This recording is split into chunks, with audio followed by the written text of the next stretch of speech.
આદ્ય સ્થાપક પૂજ્યવર ભરત બાપા અને માતુશ્રીના ચરણોમાં આ દાસ વિજયના અનંત કોટી સદગુરુ સાહેબ જય ગુરુદેવ. અહીં બિરાજમાન દરેક સંતો મહંતો મહાપુરુષો અને ગતગંગાના ચરણોમાં પણ આ દાસના અનંત કોટી સદગુરુ સાહેબ જય ગુરુદેવ.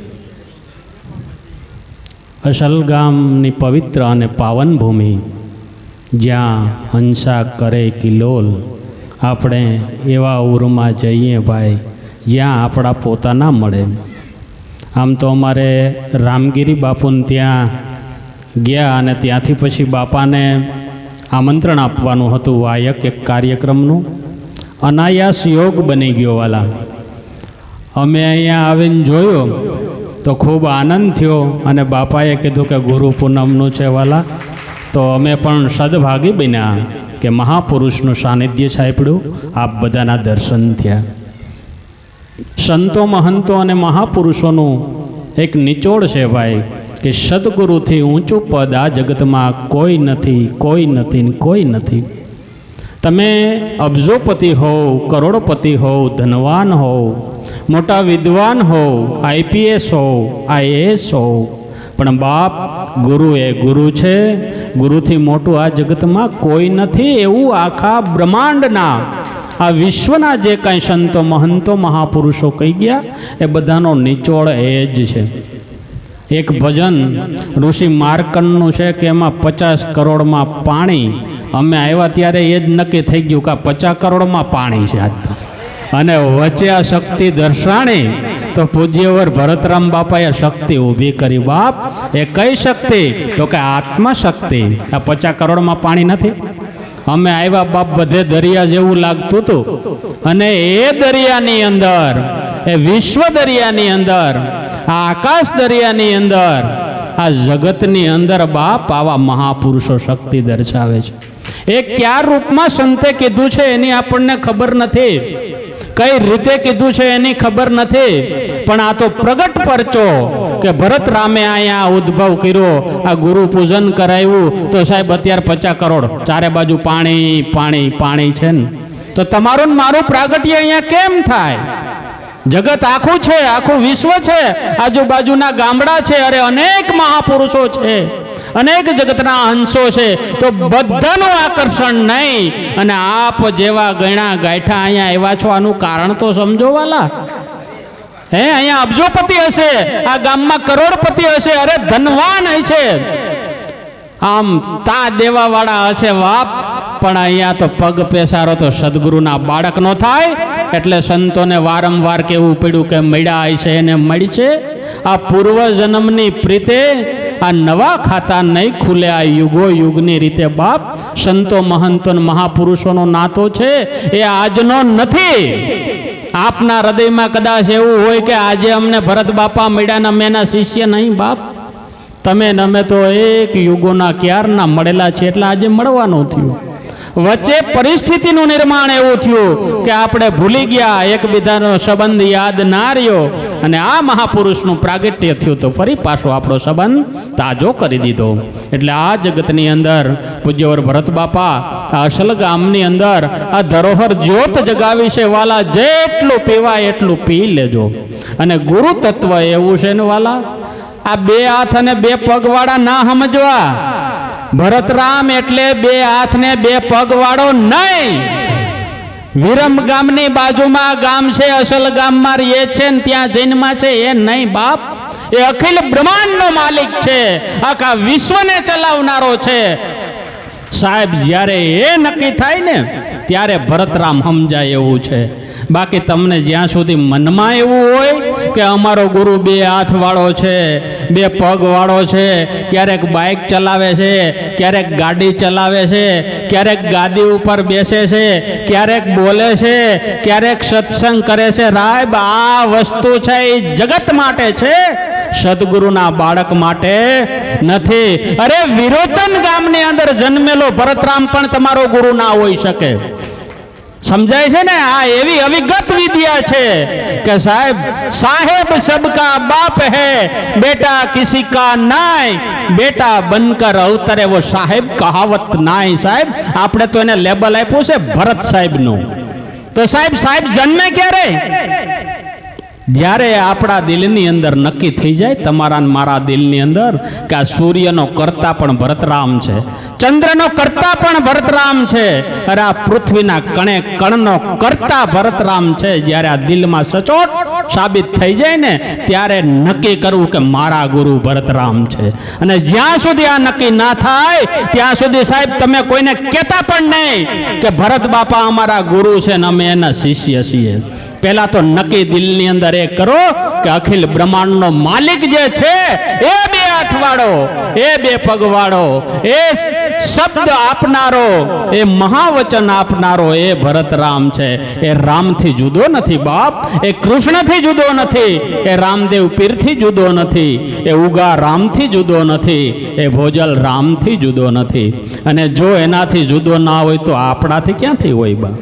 હે, સદગુરુ અને સંત એકાકાર થઈ જાય, શિષ્ય અને ગુરુ એકાકાર થઈ જાય. એ વેદ વ્યાસનું કહેવું છે, એ ગંગા સતીનું કહેવું છે, પાનબાઈનું કહેવું છે. જેટલા જેટલા જગતની અંદર સંતો મહંતો અને મહાપુરુષો થઈ ગયા, એ બધાનો એકો જ નિચોડ છે વાલા, કે સતગુરુ છે સર્વ વ્યાપક શક્તિ છે, એને વ્યક્તિની અંદર બાંધી દેવો નહીં. સદગુરુ છે એ શક્તિ છે સાહેબ, એ વ્યક્તિ નથી, નથી ને નથી. અને જો આપણે એને વ્યક્તિ સમજશું તો ત્યાં આપણે 100% ઊંડા ખુવામાં પડશું. કારણ કે જો વ્યક્તિ દેખાય એટલે એના અવગુણ દેખાય. દેખાય કે ના દેખાય? વ્યક્તિ માનો એટલે એના કામ દેખાય, કર્તવ્ય દેખાય, કર્મ દેખાય, સારું નરસું દેખાય. પણ સાહેબ શક્તિનું કોઈ દી જોઈ શક્યા ખરા? પ્રકાશ સૂર્યનો એકદમ દેદીપ્યમાન હોય, કિરણો એકદમ ઘટારવથી છુપાતો હોય, તો સાહેબ તમે સૂર્ય સામે જોઈ શકો? તમે કે હું જોઈ શકીએ? જોયા ભેગી જ આંખ બંધ મંડે થવા. તો એનું કારણ શું છે? એનું શું કારણ છે? કે એની અંદરથી નીકળતી જે જ્વાળા એ સતગુરુના મુખારવિંદથી નીકળતા શબ્દો છે સાહેબ. અને એ ઝીલવાની તાકાત તો જ્યારે દિવ્ય દ્રષ્ટિ સદગુરુએ આપીને, એ પાંખડી વાળી દિવ્ય દ્રષ્ટિ છે. અને પાંખડીની દિવ્ય દ્રષ્ટિ બાપ જેની પાસે છે ને, કૃષ્ણએ અર્જુનને એ કીધું હતું કે આ દિવ્ય દ્રષ્ટિથી હું તને દેખાય છે.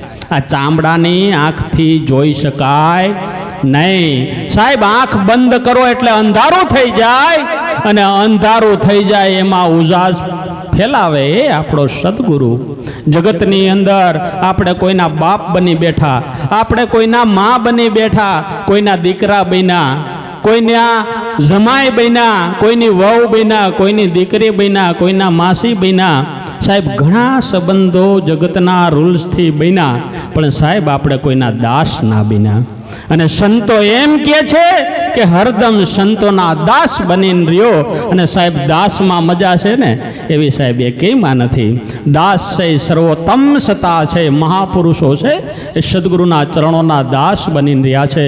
સંતોના ભજન તમે સાંભળો તો એની અંદર પણ એ જ શબ્દ આવે છે કે દેજો અમને સતગુરુ ચરણમાં વાસ. સાહેબ બીજે ક્યાંય ના માંગ્યા કે અમને અબજોપતિના ચરણે વાસ દેજો, અમને વડાપ્રધાનના ચરણે વાસ દેજો, અમને બહુ મોટી જમીન જાયદાદ વાળા હોય અહીંયા વાસ દેજો, અમને મુંબઈમાં વાસ દેજો. એવું કીધું? સંત ચરણમાં વાસ દેજો. તો સાહેબ સંત ચરણ એટલે હું? તો કે સદગુરુનું ચરણ. અને સદગુરુ જેને નક્કી થઈ ગયું બાપ, એને પછી બીજું કાંઈ કરવું પડતું નથી. ધ્યાન ઓટોમેટિક થઈ જાય સાહેબ. 24 કલાક એનું રટણ ચાલુ રહી જાય. સદગુરુએ આપેલું જે મહાવચન છે એ મહાવચન છે હરદમ દમોદમ. એમાં એ ગુંજારવ કરી જ રહીએ. સંતો મહંતોએ સાહેબ અખિલ બ્રહ્માંડનો માલિક એટલે પોતાના સતગુરુને જ કલ્પ્યો. આદિકાળથી લઈને આજ સુધીના સંતો મહંતો મહાપુરુષો જોઈ લો, એમાં ક્યાંય કોઈની રામની કહાની નથી આવતી, ક્યાંય કૃષ્ણની નથી આવતી, ક્યાંય રામદેવ પીરની નથી આવતી. અરે અખિલ બ્રહ્માંડનો માલિક આપણે જેને માનીએ છીએ રામદેવ પીર, એણે આખું ભજન રચ્યું. ભજનની છેલ્લી લીટી એવી છે કે સતિયા હોકર સતમા માલો સતની જગમાં છે સવાય, બાળનાથ ચરણે બોલ્યા સિદ્ધ રામદેવ કે પછી સત્યની આગળ નથી બીજું કાંઈ. તો સત્ય એટલે બીજું કાંઈ નહીં વાલા, તમને મને મળેલું મહાવચન સદગુરુના શબ્દ. સદગુરુએ જે દિવસે, જે સમયે, જે સ્થળે તમને મહાવચન આપ્યું ને સાહેબ, એનાથી મોટું કોઈ સ્થળ ના હોઈ શકે, એનાથી મોટું કોઈ જગત ના હોઈ શકે, અરે એનાથી મોટો બીજો કોઈ ભગવાન ના હોઈ શકે. ભગવાન તમે કહો છો કોને વાલા? તો ભગવાન આપણે કોઈ જોયો નથી, પણ આ પ્રગટ છે. સબગટ મેરી સાયા કોઈ ગટ ખાલી નહીં, પણ બલિહારી વો ગટકી જહાં પ્રગટ હોય. એ ભાઈ આ પ્રગટ મહાપુરુષ છે, એ જ આ સૃષ્ટિના કરતા છે. બીજો ક્યાંય નથી, નથી આકાશમાં, નથી પાતાળમાં, ક્યાંય કોઈ જગ્યાએ નથી. જે બે હાથ વાળો ને બે પગ વાળો આપણને મળી ગયો, એની સુરતા, એની મુખારવિંદ. એટલે તો જો સંતો વારંવાર કહે છે ગુરુ બ્રહ્મા ગુરુ વિષ્ણુ ગુરુર્દેવો મહેશ્વર ગુરુ સાક્ષાત પરિબ્રહ્મ તસ્મૈ શ્રી ગુરુવે નમઃ. સાહેબ આ ગુરુની તાકાત તો તમે જો, સંતો મહંતો મહાપુરુષો શિવ સનકાદિન શારદાય જેના જસ ગાય એ ગુરુની વાત છે. શિવ છે સદાનંદ સ્વરૂપ છે, સદા આનંદમાં રહેનારો છે, સૌથી મોટો શિવ છે. પણ સાહેબ ધ્યાન કોનું ધરે છે? એ તમને મને મહાવચન આપ્યું સાહેબ. સીતાજી એમ કહેતા હોય, સીતાજી પૂછે શ્રી રામને કહો અમને વડા ધર્મની વાત. સાહેબ જૂના વાત, જૂનો ધર્મ કે જાણવાની વાત કરો તો રામે સીતાજી ના પાડી દીધી, આ તારી તાકાત નહીં. કૃષ્ણએ રૂક્ષ્મણી રાધાજીને એમ કહી દીધું કે આ તમારી તાકાત નહીં. અરે રામદેવ પીરે નેતલદીને કહી દીધું કે આ તમારી તાકાત નહીં. એ મહાવચન સાહેબ, એ સતવચન તમારી મારી પાસે પડ્યું છે. તો એટલો તો વિચાર કરો બાપ કે એ મહાવચન આપનાર મહાપુરુષને ક્યારે આપણે ભૂલાય? સીતા પાસે નહોતું, રૂક્ષ્મણી રાધા પાસે નહોતું, અરે જે નેતલદે પાસે નહોતું એ તમારી મારી પાસે છે બાપ. આ તલવારને મ્યાનમાં નાખીને મૂકી દેવાની નથી. 24 કલાક તલવાર મ્યાનની બહાર રહેવી જોઈએ. અને એ તલવાર એટલે નામ વચન. સંતો મહંતો એમ કહે છે કે સાહેબ આ નામ વચનની તલવાર તમે શિરે ધરી લ્યો, અને પછી આખા જગતની અંદર બસ તમારું કુટુંબ છે. સર્વ જગત આપણું કુટુંબ છે ભાઈ. આપણા કોઈ દુશ્મન નથી, આપણા કોઈ વેરી નથી, આપણો કોઈ દોસ્ત નથી, દુશ્મને નથી. સબ જગ બધાય સમાન રહે. 18 આલમની અંદર મારો સાહેબો બિરાજે છે. આ સત વચનને સાર્થક કરીએ. સંતો મહાપુરુષોના ચરણોમાં જઈ એના અમૃત વિંદ ગાયે. અને પૂજ્યવર ભરતરામ બાપાના સાનિધ્યમાં આપ બધા છો. કાયમને માટે અખિલ બ્રહ્માંડનો માલિક છે એ જ રામ છે, એ જ કૃષ્ણ છે ને એ જ રામદેવજી છે બાપ. એ જ ઉગારામ છે ને એ જ ભોજલ રામ છે. આજે તમારે રામને જોવો છે તો ક્યાં જાઓ? અયોધ્યામાં. હે અયોધ્યામાંથી રામ ગયા, ગોકુળમાંથી ગયા કૃષ્ણ, રણુજાથી રામાપીર ગયા. તો હવે આપણે કોઈને જોવું હોય તો જાવું કઈ રીતે? હે એટલે ગોકુળમાંથી કૃષ્ણ ગયા, અયોધ્યામાંથી ગયા રામ, રણુજામાંથી રામોપીર ગયા. ને હવે કોના લેવા નામ? આ 3 જતા રહ્યા, નામ કોના લેવાતા? પ્રગટ છે આપણી સામે જ છે, પણ આપણને દેખાતા નથી. આપણને તો એ જ લાગે કે આ ભાથો બાણ ને લઈને આવે તો રામ હાચા, કૃષ્ણ સુદર્શન લઈને આવે તો હાચા, રામદેવ પીર ઘોડે ચડીને ભાલું લઈને આવે તો હાચા.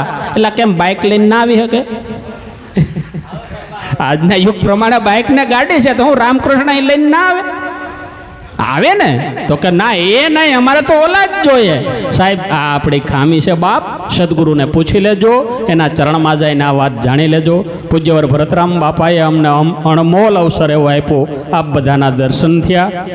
ભરતરામ બાપા અમારી ઝૂંપડીનું વાયક આપ બધાને એના મુખે આપે એવી હું અભિલાષા સાથે મારા શબ્દોમાં કંઈ ક્ષતિ થઈ હોય તો બાળક જાણી ક્ષમા કરશો. અહીંયા આપ બધાના દર્શન કરી હું કૃતાર્થ થયો. પૂજ્યવર ભરતરામ બાપાનો અહોરનિશી આભાર માની મારી વાણીને વિરામ આપું છું. સદગુરુ સાહેબ, સદગુરુ સાહેબ, સદગુરુ સાહેબ. જય ગુરુદેવ.